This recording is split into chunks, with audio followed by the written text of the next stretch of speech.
I say an open robe is not a rape. And also the whole idea of trapping somebody. We all love the spotlight, but I am living proof of the price you pay when that spotlight becomes the bait that leads you straight into hell. At 93, when most people seek peace, Angie Dickinson chooses truth. No longer needing the stage lights, no longer smiling to please the public, she lets the past speak for itself through every scar, every stolen dream, every moment her career was crushed by the very people she once trusted. In that place, there were 5 individuals who cost her roles, ruined her reputation, and forced her to endure years of strange silence and depression. And today, she's naming every single one of them. Those who once shared the stage, once swore oaths of honor, but in the end were the ones who pushed her over the edge. Some of them are in the realm of fantasy. I just know I won't be working with some of Al Pacino. Angie Dickinson, the blonde goddess, a symbol of freedom, sensuality, and resilience, but no one ever asked, was that freedom real? Behind the stage lights, Angie Dickinson paid the price with her youth, her dignity, and her survival in an industry where women only existed if they knew how to stay silent. She was rumored to be President Kennedy's lover, the unnamed muse of Frank Sinatra, the only woman ever cast as the lead in male-dominated films. But what did she endure in exchange for that? In a 1956 audition, when Angie walked into the casting room, 3 directors demanded she take off her coat if she wanted the role. They didn't look at her acting. They looked at her body. And the leaked nude photo that followed wasn't an accident. It was the first price she paid to step into Hollywood. In 1961, she signed a 7-film deal with Warner Brothers, only to be dropped from all of them after one phone call from a powerful man she refused to sleep with. No apologies. No protection. They just changed the movie titles and erased her name from the posters. The scandal with Dean Martin, the silent war with Nancy Reagan, the loneliness of losing her daughter to depression, those were the invisible wounds on a face that seemed untouchable. But now, at 93, she's silent no more. No more fear. No more performance. She's written down 5 names, not for revenge, but to finally lay down the pain that's weighed on her shoulders for 70 years. And the first name is a national icon. A man who once promised to marry her, but destroyed her career with his own metal-laden hands. Don't look away. Because if you ever loved Angie, you need to know who broke her from the shadows. And I was afraid I'd get to like him, and that would be a problem. The first name, Frank Sinatra, the man who turned love into a storm. Angie once said, "I didn't love many men. But with Frank, I loved with an entire life I hadn't lived yet." Their love began after a 1953 taping. Sinatra, already the king of the recording studio, a stage monster, the man who could silence all of America with a single note, sat alone, drinking whiskey straight from the bottle, and looked at Angie like he'd just seen an angel fall from the studio ceiling. They loved each other, openly, wildly, defiantly. Frank promised he'd divorce Ava Gardner. He called Angie the future Mrs. Sinatra. He wrote her a song and sang it every night like a silent proposal. But Angie didn't know, it was just another stage for him. And she was the only audience member who didn't realize she was being fooled. One night in 1957, just after Angie had been cast as the female lead in The Tarnished Angels by Warner Brothers, a call from Sinatra destroyed it all. She had refused to accompany him to Vegas. Just one refusal. And 3 days later, the role was gone. She was blacklisted across Hollywood as if some invisible hand was shredding every chance she ever had. Rumor had it, Frank called the 3 biggest producers and said only one sentence: "She doesn't know her place." No one confirmed it. But a week later, Angie received an envelope. No sender. Inside was a contract slashed in red ink and a photo of her sleeping, naked, taken secretly in a hotel room the month before. That was when she understood. Love protects no one in Hollywood. Especially when the man you love is the very one who can erase your name from history. Frank didn't kill Angie with words. He suffocated her with silence. And her career became a note that never played again. And if Frank was betrayal in the name of love, then the second man was the one who bought her smile with $1 million contract, only to burn it all down with a single sentence, "You make me feel too weak." You know, I think they banned me. The second name, Jack L. Warner, the false father of entertainment. Angie once trusted him like she would her own father. Jack Warner, co-founder of Warner Brothers, one of the big five who ruled Hollywood's golden era, was the one who discovered her, supported her, turned an unknown blonde into one of cinema's most iconic sex symbols. But what Angie didn't know was that behind that red-carpeted office, every contract came with an invisible noose, and he held the other end of the rope. In 1965, Angie was nominated for an Emmy for her lead role in Policewoman. She broke free from the short-skirted doll image, becoming a tough, powerful character, the first portrayal of female empowerment on American television. Audiences adored her. The press called her the fresh breeze breaking Hollywood's male-dominated walls. And Jack hated it. At a post-award party, he approached her, smiling politely, raising his glass, and simply said, "Angie, male viewers don't want to see a cop who knows how to shoot. They want to see you twisting in a swimsuit." She thought it was a joke. But it was a warning. 3 weeks later, the show lost its funding. Scripts were slashed. Angie's role was trimmed down, and in her place, a younger, quieter woman in shorter outfits appeared. Angie protested. She walked into Warner Bros. Office and demanded to see him. But this time, he wasn't smiling. "Do you want to make movies or be famous?" "I want both." "Then you'll get neither." And he kept his word. Angie's role was frozen. No studio hired her. No director dared sign her. A critic once wrote, "Angie Dickinson didn't step away, she was erased from the race." Jack L. Warner didn't need to lift a finger. He just closed the door. And behind that door, a woman collapsed under a shame too deep to name. But if Jack destroyed Angie with silence and power, the third man wielded something crueler, words broadcast to millions, solely to turn her into an endless punchline. Do you have the courage to keep going? Because the next name is the comedy icon who once called her a walking shadow live on national television. I walked out on This Is Your Life. The third name, Don Rickles, the joke that killed the woman. Don Rickles, Hollywood's Mr. Warmth, was the master of sarcasm, famed for his merciless jabs. On major talk shows, he was the star guest. At Hollywood parties, he was the center of attention. But on one fateful night, he chose Angie Dickinson as the punchline.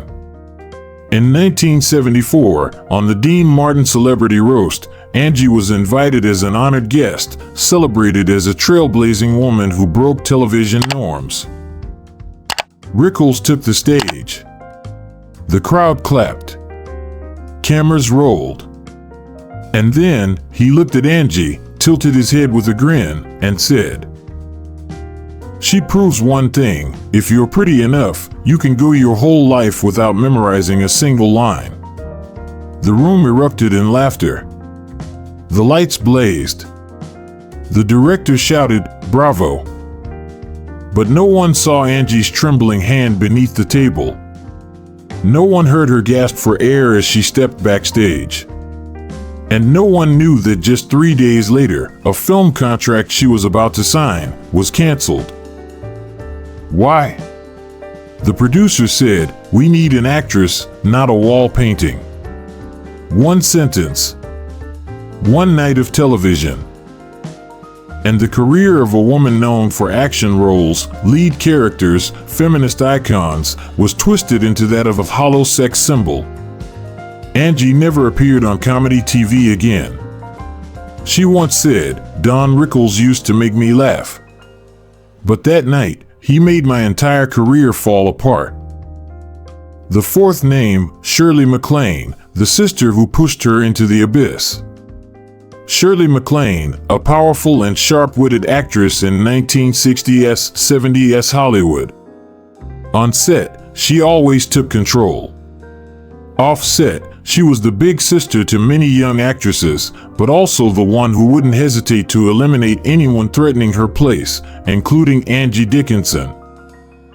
In 1974, Angie was cast as the female lead in a major project, the film The Turning Point, about two former dancers reuniting in bittersweet reflection.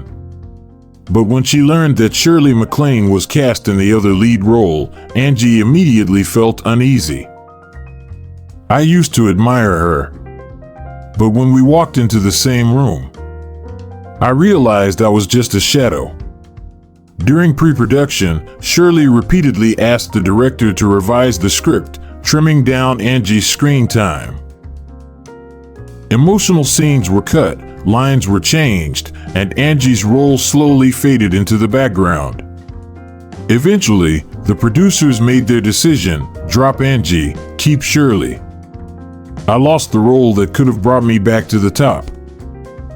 And Shirley, with her soft power, her sweet but calculated smile, took it away from me. For decades, Angie never spoke Shirley's name in public. But at 93, she chose to break the silence. She was someone I once saw as a friend, a peer who understood the craft. But it turns out, I was just an ink stain she needed to wipe clean from the script of her life. And now, the final name will leave you stunned, because he was an icon, an A-list star, worshipped by all of Hollywood, but he was also the man who nearly cost Angie her life, just because she dared to say no. Are you ready? Let's meet the fifth, the biggest and darkest face in Angie Dickinson's career. The fifth name, Marlon Brando, the legend who became a nightmare. His name made the entire film world bow down. But to Angie Dickinson, Marlon Brando was no monument. He was the man who shattered her dreams and left a wound that never healed. In 1965, Angie was invited to audition for an ambitious war film, Morituri, with Marlon Brando in the lead. At first, she only knew him as a talented, somewhat eccentric actor. But after a few script meetings, she discovered he wanted to control everything, from costumes, to lines, to the very attitude of his co-stars. He didn't want a co-star. He wanted a puppet, and I refused to be that puppet. Brando, infamous for his volatility and instinct-driven acting style, couldn't stand the idea of a female actor challenging his authority. Just a week before filming, he pulled the director aside and declared, "If Angie stays, I walk." The result, Angie was dropped from the film, no explanation, no warning. One sudden blow cost her the lead role, a nearly $1 million contract, and the trust of 20th Century Fox. Worse still, Brando spread whispers behind the scenes that Angie was difficult to work with and unprofessional, and for the next 2 years, lead role offers virtually disappeared from her life. I once thought he was an artist. But he was an emperor, and I was the servant who dared say no. At 93, Angie no longer hesitates to name him as the man who didn't just steal a role, but an entire brilliant chapter of her career. I once stood so close to the light. But then he, just one overwhelming shadow, blocked it all. Now that the 5 names have been revealed, Angie is no longer bound by silence, fear, or judgmental stares. She stands as living proof of one thing: no matter how many times they try to destroy you, if you can still rise, you get to rewrite your own story. If you believe it's time for truths like this to be heard, hit subscribe and share this video. Because some pain only begins to heal when it's finally heard. And some legends only become truly immortal when they dare to tell the truth. Next time, we'll unlock another door in Hollywood, where smiles are masks, and every fall has a hidden hand behind it. Are you ready? Not everyone deserves forgiveness, especially when they destroy a woman's entire life. At 93 years old, Angie Dickinson, the star who once captivated all of America, has broken her silence for the first time about the 5 men she will never forgive. They aren't just famous names. They are icons who once stood beside her on the red carpet, on screen, and even in bed. But after 70 years, Angie has chosen to expose each of them coldly, without mercy. So who tops the list? And what could make a 93-year-old woman still carry such rage to this day? Is it fear, betrayal, and a shattered soul? Angie Dickinson was born on September 30th, 1931, in Combe, North Dakota, an unlikely place to produce one of Hollywood's most alluring icons of the 1950s to 1970s. From a girl who loved writing poetry and had no formal acting training, Angie entered Hollywood as an outsider.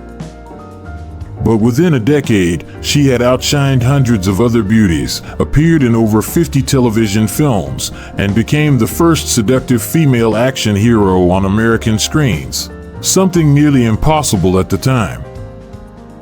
Her fierce independence and smoldering gaze elevated her from supporting roles to leading lady status in hits like Rio Bravo, Dressed to Kill, and most notably, the TV series Policewoman, where she became America's first female TV cop, a groundbreaking figure for that era.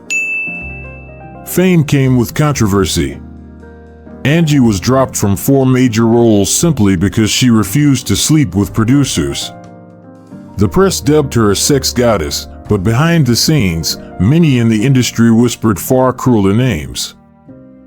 Her relationship with Frank Sinatra, romantic in the tabloids, was, in reality, a string of jealousy and control. Frank once threatened to shut down an entire film crew if Angie dared kiss another man on screen.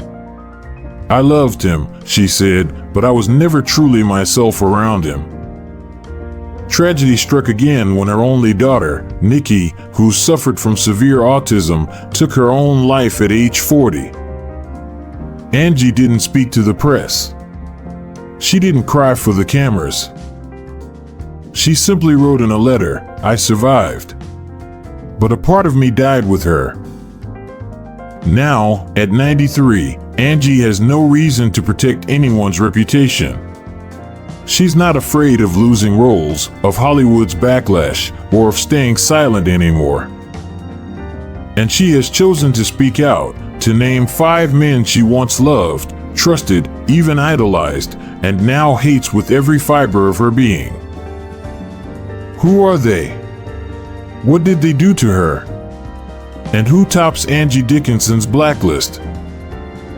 What kind of pain has she carried for nearly 70 years? The first man, Frank Sinatra, the manipulator in A Lover's Mask. Frank could make you feel like a queen in the morning, and by nightfall, you were just a discarded toy. Angie Dickinson. Hollywood called them the golden couple. But Angie, she called it the most dangerous relationship of my life. Frank Sinatra, the king of swing, a man who could make millions of women tremble with just a glance. But behind the spotlight, Frank was a monster in silk gloves. At first, he made Angie feel special. Morning bouquets, intimate dinners by the pool, where he whispered she was unlike anyone else. But the sweetness vanished the moment she landed a role that involved kissing another man. Frank threw the script in her face and coldly declared, "You are mine. No one touches you, not even on screen." He banned her from seeing male friends, had her followed on set. And once, when she attended a casting he didn't approve of, she returned home to find all her belongings destroyed and every photo of them burned. Sinatra never hit her, but he broke her by making her fear her own voice. He didn't need to hold her hand, he held her filming schedule, her co-stars, her contracts, even her sleep. Angie once wrote in her journal, "He didn't want me to love him. He wanted me to forget anyone else existed." The breaking point came in 1970 when Angie was nominated for a lead role in a critically acclaimed indie film. Frank called the director at 2 a.m. and said, "If you keep her in that movie, I'll make sure you never work in Hollywood again." The role disappeared. No explanation. That was when Angie realized loving Frank Sinatra was like living in a golden cage, and inside, she no longer existed. And to this day, she still cannot forgive him. "I once loved the man every woman dreamed of, but I paid with my soul."